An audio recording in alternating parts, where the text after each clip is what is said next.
everyone, and welcome back to I'm a Fan. I'm your host, Kimbra Eberly. Sarah Yuster is known for her urban landscapes and portraits. She's had exhibits all over the world in countries such as Japan, UK, even Thailand. And she's also has her collections in the Smithsonian National Portrait Gallery, the National Air and Space Museum, and to add to that, she's a documentary filmmaker. So welcome, Sarah. Well, thank you. I'm Hi. so happy to have you here finally. I have just followed your work for years, and I've always wanted to approach you, even come to the hub to do an exhibit at some point. Maybe you will, I don't know. But I want to talk to you first about how you got started and what age did you know you wanted to be a painter? I think that happened at 12. I had originally wanted to be a scientist. I grew up on the South Shore of Staten Island, and to this day, my favorite thing to do is be out in nature and look for frogs or toads or salamanders and birds. But that was my upbringing. My mom had degrees in biology Oh, wow. and some sciences, and she was a good woods mom. So I spent a lot of time in the woods and the marshes, and I think that I would have continued on that, but probably I always liked drawing, and I was always amazed by paintings. There was a lot of artwork around the house, reproductions that is, and I was sort of fascinated by the way you take a two-dimensional surface and create a world in there. If it was semi-abstract, there were clay and Miro paintings around, and Andrew Wyeth and I'm trying to El Greco and a few others I could think of, but I used to get lost in that. So I was fascinated with that. I think those were my two main interests. And I read a lot. I read quite a bit as a kid. And my parents split up when I was very young, and I think it was more difficult than I understood at the time. There were four of us. The kids got split up, and my parents were not exactly amicable. And so I think there was a lot of inward draw. And that probably affected my decision to. I started not doing well in school at that point.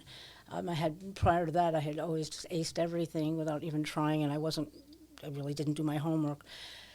So I think I was sort of going to the core, and it was a reportage, and I'd spend time outside, and it was drawing, writing, and observing people and things. And I had the opportunity through a friend to try out for art and design. And I didn't have any idea that being an artist was something that you could actually do and pursue.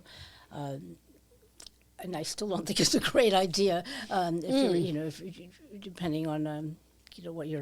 So, what was your first painting or drawing that was the most memorable to you? Like the first one that you really said, "Yeah, I can do this." I don't think there was one. I just remember when I started school, I was always able to do nice little drawings prior to that, like in middle school and such. But when I got to high school, I immediately found myself in a class with. I took illustration because fine arts wasn't offered, and I really didn't know that much. I could Wow. draw. Okay. But I wanted to learn to oil paint, and I ended up in a painting class with Erwin Greenberg and Max Ginsberg, who were very good friends, and they closed the doors. They had a double classroom, and they said, okay, anybody who's here for illustration, you're welcome to leave if you want to, but we're doing a double period fine art painting. And Nice. anybody who wants to be here can be here. We're going to come in 2 hours early, or at least Greenberg would come in 2 hours early, unpaid, to have a club for the kids who wanted to paint. And all of a sudden, I was learning about fine art oil painting Yeah. and traditional classical models on how to go about building your own canvas, sizing the canvas, and how to use your materials. And it was just this whole world I got drawn into, and it was so hard. It was so hard. But we painted from life every day, and so I must have been, by the time I was 13, I knew that this was absolutely the one thing I wanted to do most of all. Yeah, so that sounds key because I always thought that painting, it has to be innately in you to have an eye for it because not everyone can paint.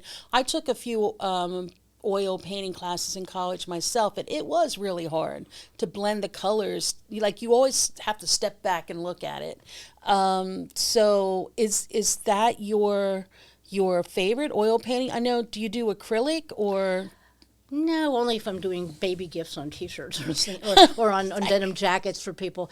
There's a versatility to oil paint. Takes a long time to dry. Right. There's a luminosity to it, and I think there's so much to learn that sometimes doesn't get taught in terms of the way to use your materials and use your mediums. Yeah. That I was very fortunate to have had such great teachers so early who also seemed to take a particular interest in me Yeah. at a time in my life when it was difficult. Most kids, when they're 12 and 13, are having a hard time. But it was especially difficult in my household then, and there was a lot of focus on me and treating me as if I was a talented young person, and gave me an identity. As you were. Well, there were sure. a lot of very, very, very talented colleagues. In Yeah. fact, I haven't been around that many talented young people or talented people since I was in high school, because there were kids coming from every social and cultural situation from all over the city, and we wanted to be there, which is very unusual for high school. I mean, So when I asked you, one of my favorite paintings of yours is the one looking down Victory Boulevard towards the city. It's a landscape painting. Sure. Talk about that, because I love the painting, but I think you told me you did it 3 times? I or- did. Well, at that point, I had a studio at Snug Harbor, and I had plenty of room because there were really high ceilings, and I lived in the area, and every time I learned a lot by doing that painting. Every time I'd come around that corner and I'd see from a certain vantage point just below Forest Avenue, there was illusion of Manhattan rising. I thought, I want to paint this. I was only in my 20s. I was in my mid-20s when I did that, and it was so difficult. And I was learning that depending on what kind of lens you use, how the Manhattan skyline would appear larger or smaller, and it was hard for me to differentiate. But I had a design. I decided what time I wanted to do it. I took the photos in March at about 5, 6, 7. I'm not sure, but it was early in the morning. There was a little bit of traffic, but I set up a tripod in the middle of the street, and that was dangerous, and I had to keep running back and forth. But it was exactly the look I wanted. So I took a lot of photographs, and I worked from them, from slides. I tend to work from life. If I was ever teaching, I'd make people work from life, because that's the only way to actually really understand what you're seeing. But after years, by the time I was in my mid-20s, I'd been painting for over 12 years. So It's had the beautiful. reference. Yeah, I love But- the painting. How do you decide on what to paint? I mean, that one. That one I'm explaining. It was interesting because now when I look at it, there are things in it I would do differently, but people responded to it long before the towers went down. Right, and you've done some 9/11 stuff too. Yeah, well, after 9/11, like everybody else, I was kind of shook up, and there were the things that I loved the most. I just didn't want to do. I didn't feel like painting. I didn't feel like running. It was just hard for everybody to do anything creative. And there were just so much like empathy and sorrow and fear and everything swirling. And my son, who was little at the time, had said, gosh, I think he was like 10 or 11 years old. He said, why don't you do the painting without the Twin Towers?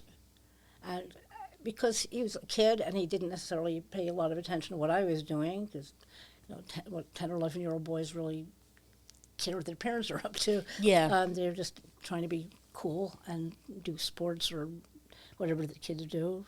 And I thought that was interesting. So I did a painting of it called Lower Manhattan 2002, kind of a dark play on words, and it was without the skyline, without the Twin Towers. And then in 2014, I did it again as because I felt that that needed to happen. We in Staten Island, we live along the water, so I know that you've done quite a few landscapes of the New York skyline and Raritan Bay. What are they called? A buoy?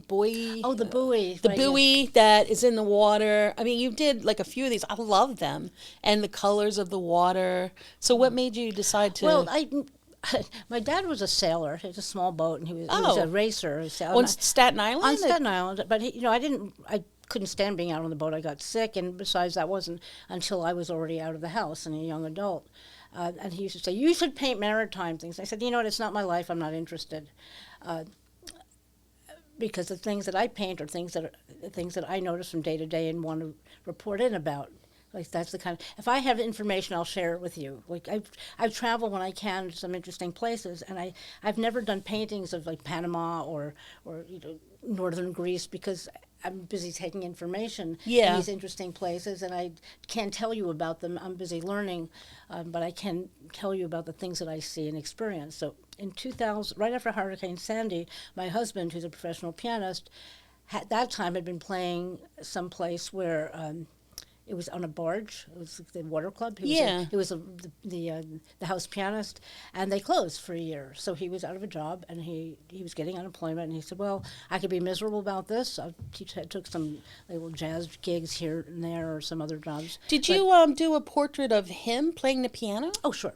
Because it looks like one of them is at a bar. I've done many. Yeah. Well, he's a Paisley. Now he is the pianist at Bemelman's, which is a crazy busy place. Okay. But that's another story. But so during that year, he said, "I always wanted to learn to sail. I think I'll learn to sail." And I went, "You're kidding me." So he took sailing lessons at on a lake at a park in Queens. Wow. And came back and said, "Oh my God, it's really complicated." I said, "Are you kidding?" And then he said, "I really want to buy a boat." I said, "With what money?" And he found one for $500, and he rebuilt it using YouTube videos. And since then, I've discovered you can use C-bands, and I've been going out on the boat with them. And sailing it's incredible because it's That's amazing. It's wind power. A YouTube video he built his boat. Well, there's with old manuals and YouTube videos, you can do anything. Anything. That's hilarious. Though. But it was really nice. I would be worried because when you go to IKEA and you get those things and you have leftover parts, I was thinking, "Are you sure you built this right?" We're it was a be whole out in the boat. water. It was a whole boat, but it was from early 1970s, and he rebuilt it, doing it using all these techniques, and took him a long time. That's awesome. And learned to sail, and so I like being out on the water, and it's quiet, except for the wind. It's so quiet, and that's where I've taken the reference photos, and that's where all those water paintings have come in. Beautiful. Well, so I want to get to your portraits because your portraits are just, I don't know, top notch. They're amazing, and one that really stuck out like immediately to me was the Neil deGrasse Tyson one. I like now that he's an astrophysicist, like very famous. So how did you get to ever paint something like? Well, let's see if I can encapsulate this and be coherent. As I'd mentioned before, science has been my first interest, and it remains high in my pantheon of things I care about greatly, particularly conservation, preservation, and natural sciences. And I had done a painting of the great biologist Edward O. Wilson by writing to him and saying, "If you ever want your portrait painted, please consider me." And he did immediately and called me, so that was wonderful, and I got to spend time with him. So that was clout.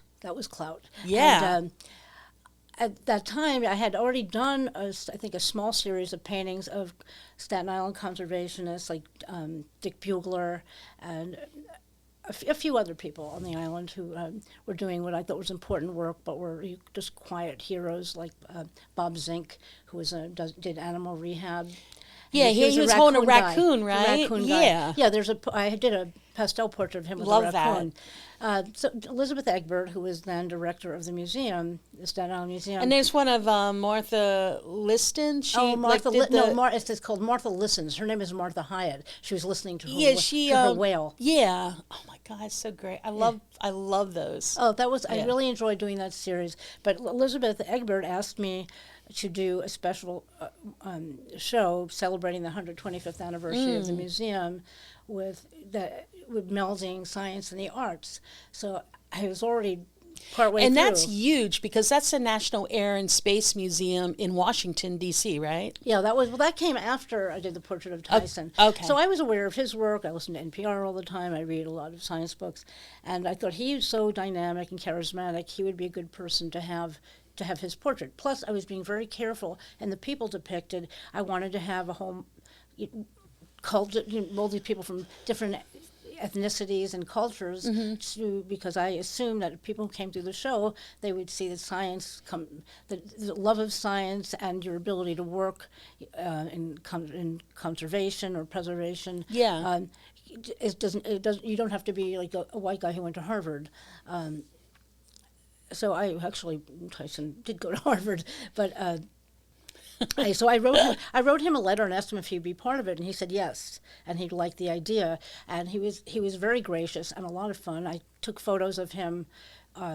I took photos of him in the museum, and he even. I bet you were so thrilled just to even meet him. Yeah, I was, but I also had to tell him to like be quiet. Because he's chatty. He's a talker.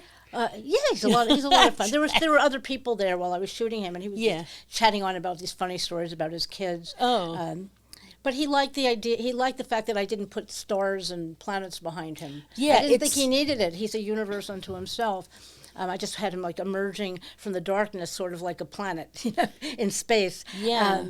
But he was very gracious, and he came to the opening, and he charmed the hell out of everyone. Oh. He took the ferry, and he just hung out for a couple of hours and just chatted with people. And I had also asked Martha Hyatt, who was director of marine mammals at the New York Aquarium, if she would participate, and she did. So that's the portrait of her talking to her whale Marina. Yeah. So it was a nice collection of people. Oh, and amazing. Diane Ackerman, the writer, I painted her as well. Wow. She didn't come to the opening, but I went to visit her in Ithaca and took pictures, and she and I are still friendly. And she recently bought the portrait from me. So nice. So I get to talk to her periodically. So what are you working on now? Good time to ask me. With everything that's happening at present, either between politically and sort of climate disasters, I am in the middle of working on a show that's going up in October, beginning part of a show that it will go up at the Conference House in October as part of New York Culture Week. Oh, wow. I mean, it'll be up for a month or more, but I'm doing paintings of local people. There were only 4. Young people that I've noticed on Staten Island who've been doing spectacular work, either as communicators to the general public, right, or even making a living through conservation or nature work. I'll name them because there's only 4. Sure. The first one I did was a man called Ivan Ark. I think that's how to pronounce his last name. He's somebody I know through the bird pages on the Facebook pages. I like seeing what the nature photographers put up and reading about them, and people really know what they're doing. And he's a nature photographer? Well, he does some of that, but I've seen photos of him and with his child, and they're always out birding, and I love the way they look. And I just thought it was so wonderful that this guy would spend all this time with his kid. And he asked me when I had put up something about Open Studio if he could come to the Open Studio, look at my work, and bring his child with him. And I said yes, and I liked him so much. And the kid was unbelievably delightful. And I thought that sparked my idea. I said, as busy as I am this year, terribly busy, both my kids were getting married this summer, a continent apart. Nice. Congratulations. Yeah, it's great. And but I said, I want to do this, and I applied for a grant, and I got it for a series called Biophiles, A New Generation. Oh, so wow. I have Ivan and his son, and I met him and his wife, who's also lovely, and I took photos of just Ivan and his boy, Ezekiel, at Mount Loretto, and I worked from a composite of photographs there.